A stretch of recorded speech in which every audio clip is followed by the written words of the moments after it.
د انعکاس میډیا ګرانو لیدونکو او اورېدونکو سلامونه. هیله درک روغ او د ژوند پر ټولو چارو به برلاسی یاست. یو ځل بیا هم د مورې ته مې زړه کې د ناول له 18مې برخې سره حاضر شوم. تمه ده چې دا برخه به هم راسره تر پایه واورئ.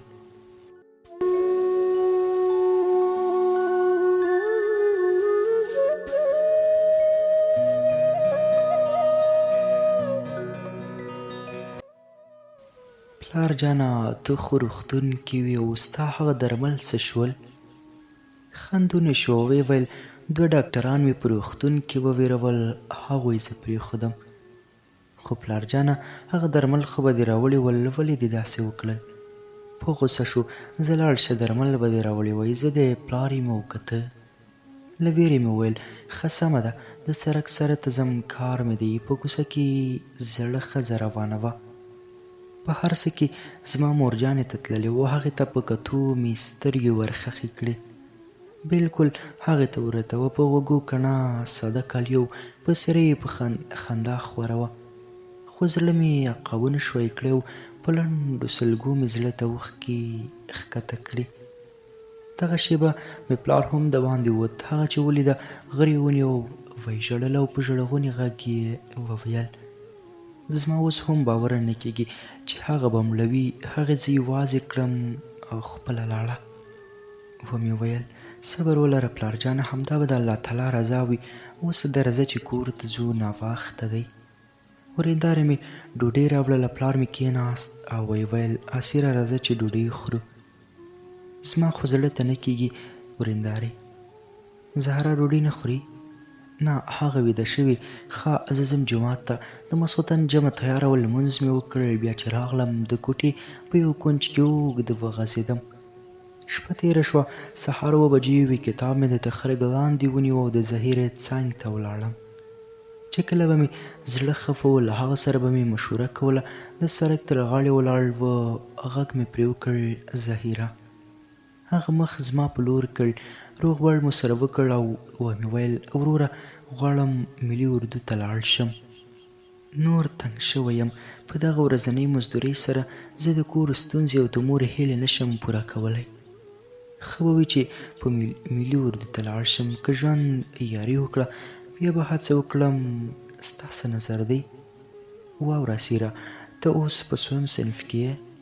ولې تا ته معلومه نه ده په 11م کې؟ ما ته به څه معلومه شي؟ سر او کار مې د بیلچې سره دی. د چا تعلیم به په مغزو کې ساتم.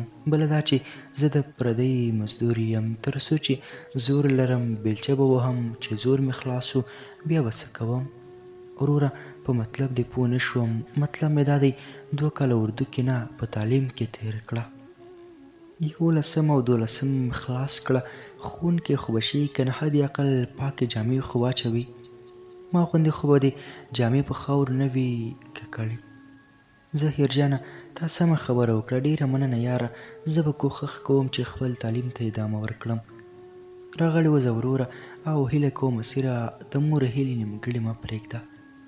ورغاړې وتم. ومې ویل انشاءالله همداسې به کېږي. په لوی الله دې سپارم. ورځه وروره په مخه دې ښه شه.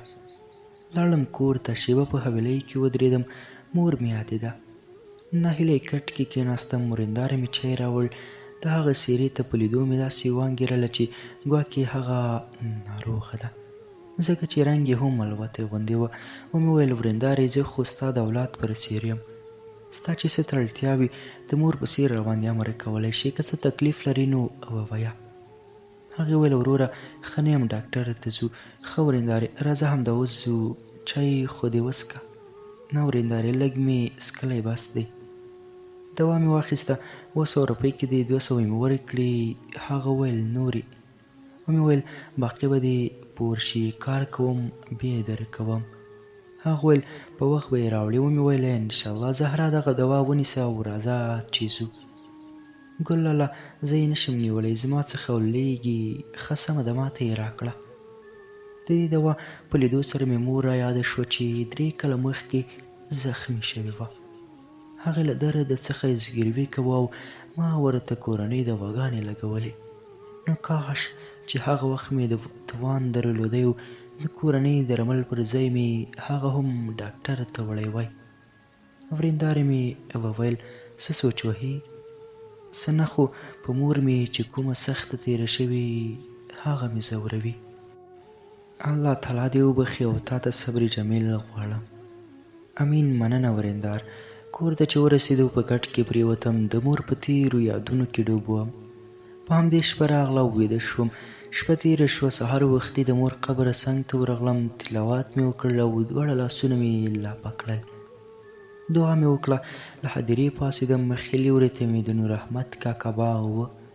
دا هغه سړی و چې مورجانې مې غوښتل د ده لمسۍ یې ما ته وغوړي. هغه لګیا و په پټي کې خشابه کوله. تر څنګ یې ودرېدم. السلام علیکم نور احمد کاکا. هغه رمبی کېښود. وعلیکم سلام زویه، په خیر راغلې. ژوندی اوسې کاکا. راځه کنه څنګه دې پېښه وکړه؟ کاکا غواړم له تا یوه پوښتنه وکړم. مهرباني وکړه زویه. ستونزې مې ډېرې دي. که مکتب وایم نو پور راباندې ډېرېږي او که پولیسو ته لاړ شم نو کیدای شي ژوند مې ښه شي. راشه زما په څنګ کې کښېنه. ښه کاکا. په څوم صنف کې یې؟ په 11م کې. هغه یوه کیسه شروع کړه. دغه د غنمو فصل ته دې پام دی؟ هو. د دې په کرلو کې څومره زیار کېږي؟ ډېر. وی ویل ستا مثال هم هغه چاته ورته دی چې لومړی ځمکه اوبه کړي، بیا ورته صبر وکړي چې وچ شي، بیا ځمکه واړوي. همداسې پکې د تخم شیندنه له هغې وروسته په تمه اوسي چې کله به شنه کېږي. چې کله شنه شوه بیا څومره زیار سره هغه فصل ثمرې ته رسي چې غنم ونیسي. بیا یې په ماشین ترېشل کړي، غنم ترې بېل او بوس ترې بېل کړي. بیا هغه غنم په بوجیو کې واچوي او د بوجیو خوله هم ور وتړي او کور ته د وړلو پر ځای همدلته په پټي کې یې پرېږدي.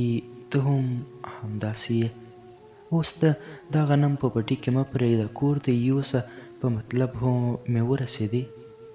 هو کاکا. ښه صحیح. ډېره ښه. تا 11 کاله تعلیم وکړ. په مختلفو وختونو کې باد، باران، یخ او ګرمي دې په ځان تېره کړه، خو اوس دومره وکړه چې 12م خلاص کړي، تر څو یو معلم خو درنه جوړ شي که نه؟ هو کاکا. انشاءالله پوره کوښښ کوم. زه دې په خدمت کې یم، خو ښوونځی مه پرېږده. همت وکړه. فقط 2 کاله نور هم هڅه وکړه.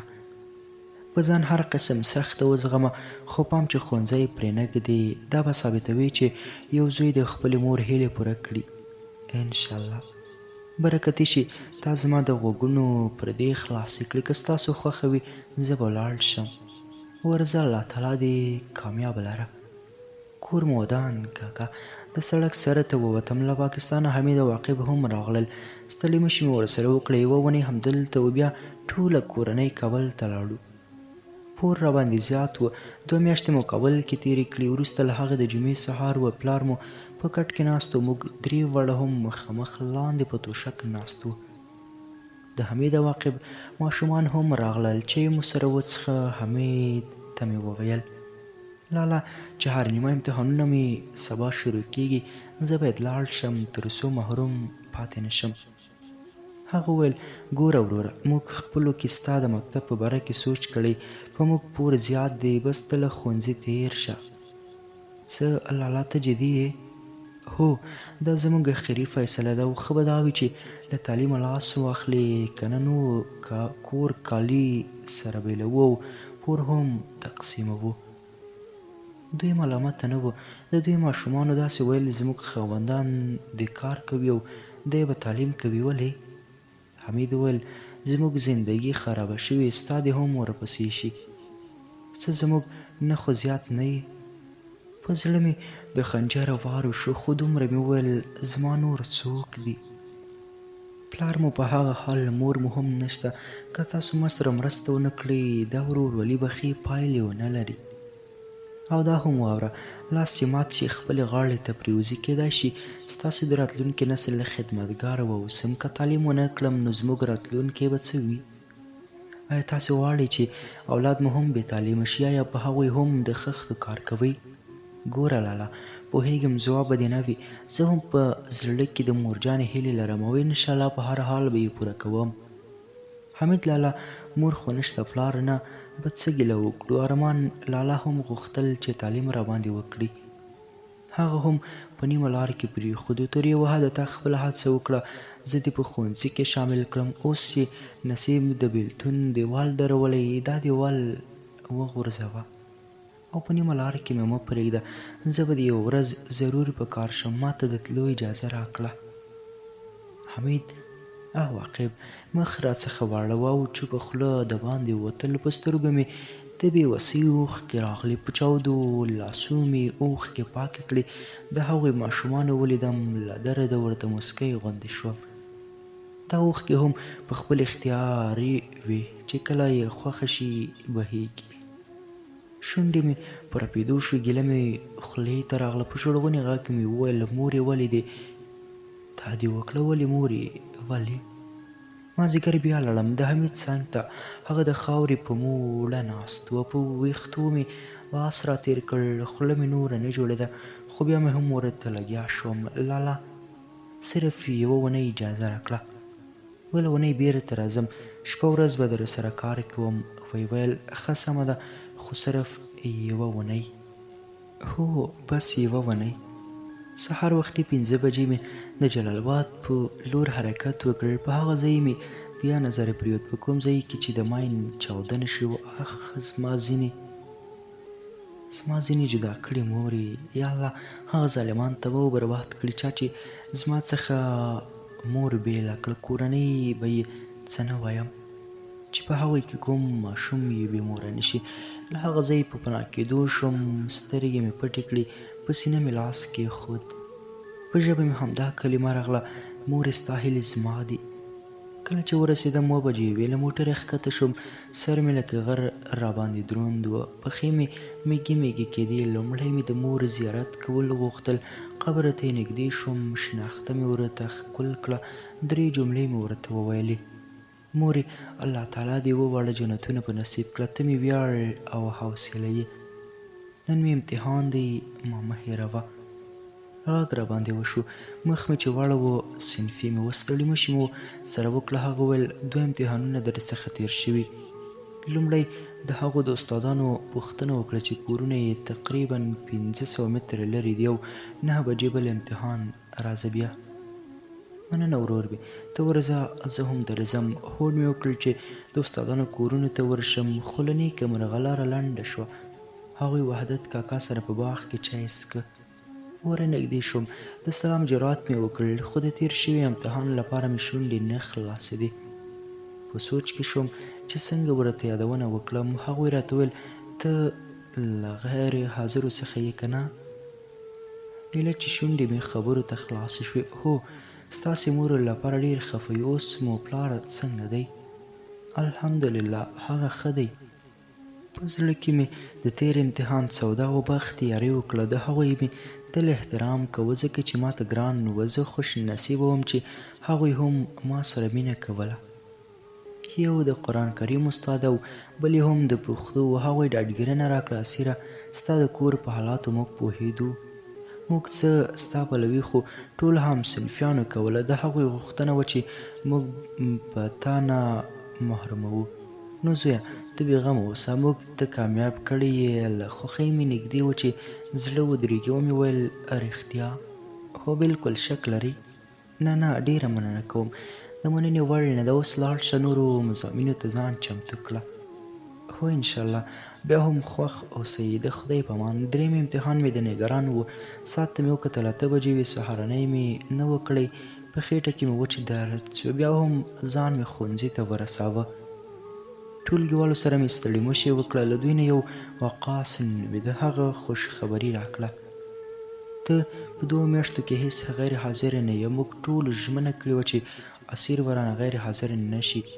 ومې ویل ستاسو په ښه رویه زه فدا شوم، له ټولو د زړه له کومې منندوی یم. په رښتیا هم زما ډېره اندېښنه وه چې محروم به یم. په زړه نری وم، په غم او خوښۍ کې مې سترګې ډنډېدلې. هغوی بیا لاسونه راڅخه تاو کړل او د یووالي ډاډګیرنه یې راکړه. هر یو ویل ته زموږ د ورور په څېر یې په دوی کې یو بل چې نظیف نومېده ویې ویل ستا مور خو نشم درک کولی او که د ورورولۍ لاس راکوي زما مور خپله مور وګڼه. کلک مې سینې پورې ونیو. هو زما هم ورور یې. تاسې خو نن حیران کړم. زما د مور هیلې مو پوره کړي. هغه مو راته ژوندۍ کړه. مننه ورونه، زما لپاره همدومره بسنه کوي چې تاسو په څېر خواږه همصنفیان لرم. د پښتو امتحان و استاد مو راغی، ستړي مه شي یې راسره وکړه.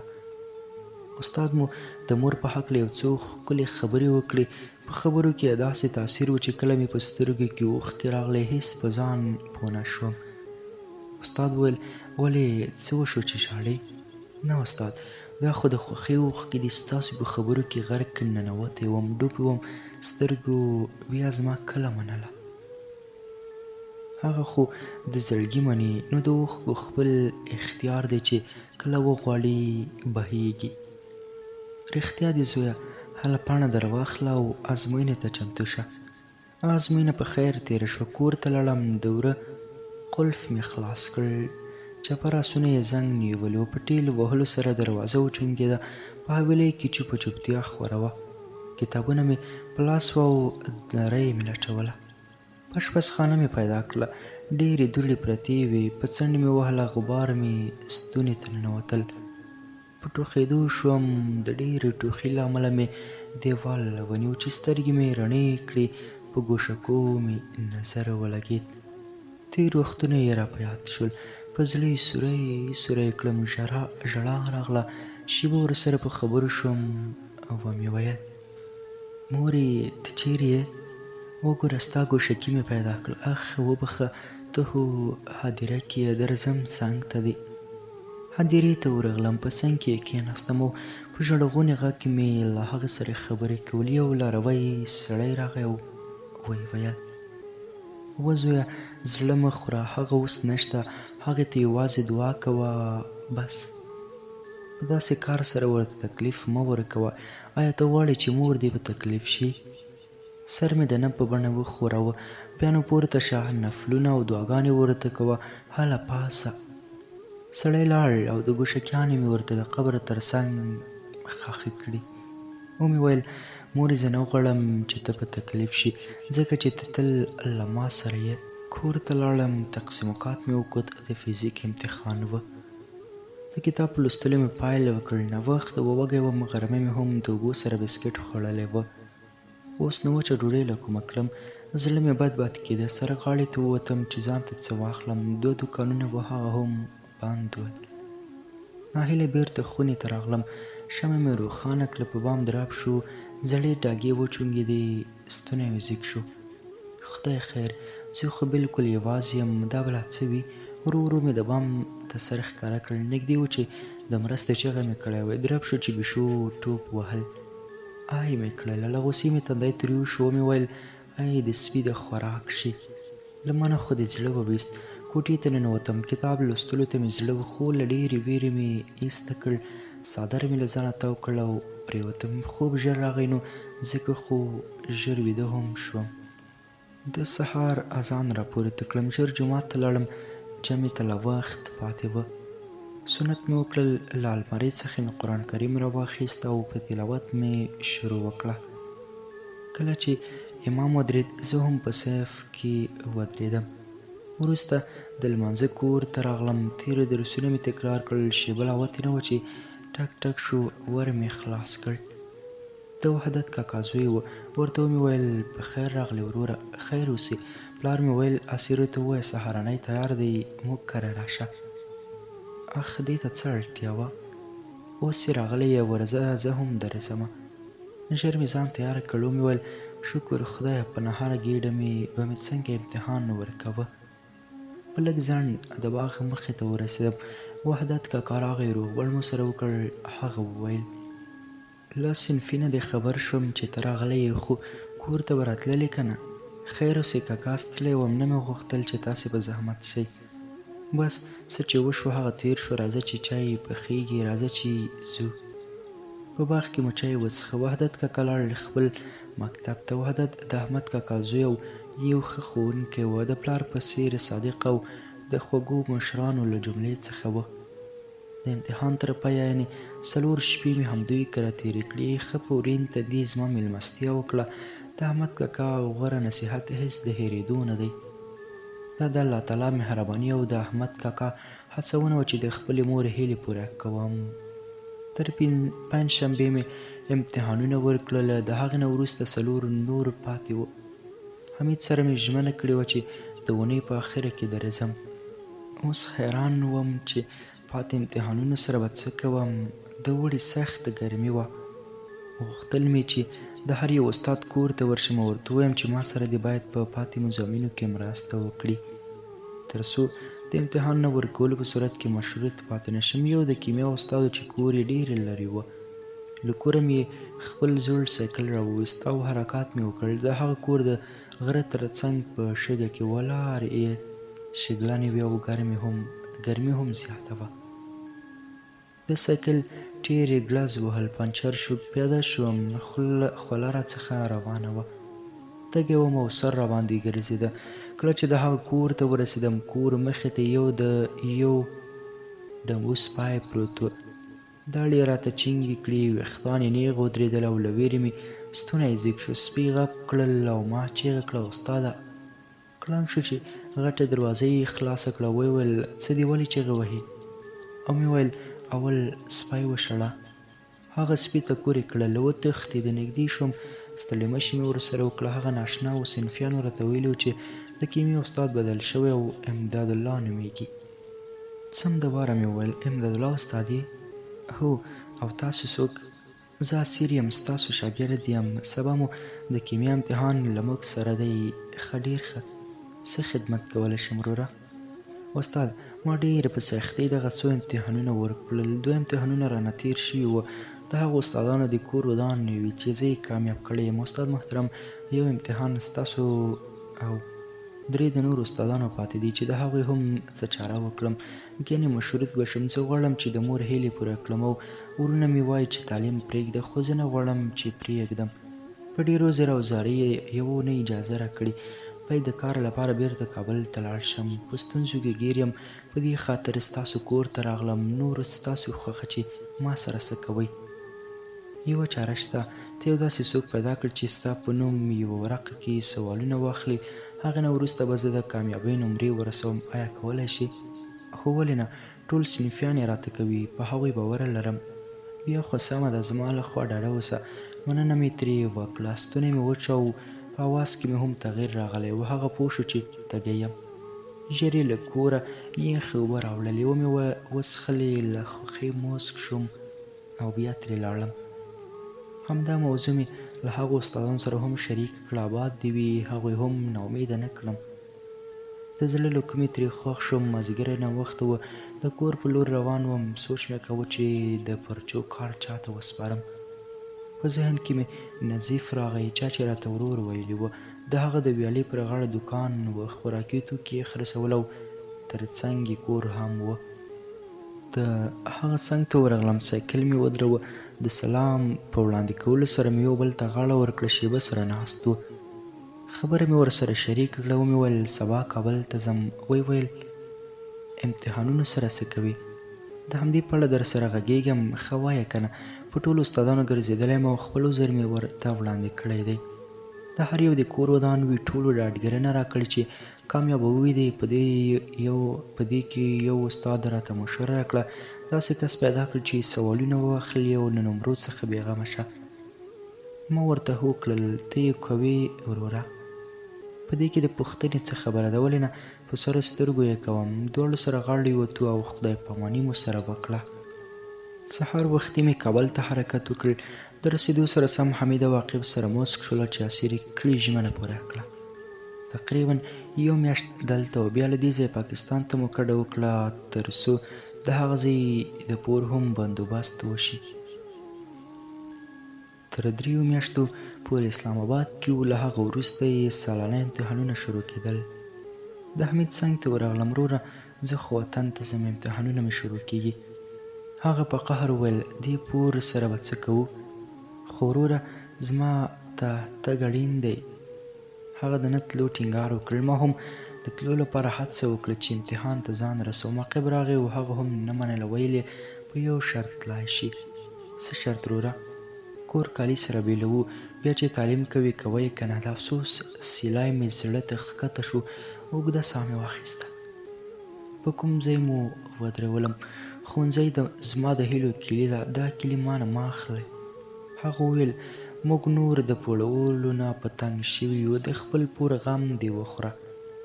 حمید پور په تقسیم ورسوه، په هر یو 80,000 کلدارې شوې. په تلو کې مې دوی ته وویل زه به له نورو نه پور واخلم او تاسو ته به یې درلیږم، خو دا مه هېروئ چې زه مو کشر ورور وم. په هر حال زه به د مور جانې هیلې نیمګړې نه پرېږدم، په لوی الله تعالی مو سپارم.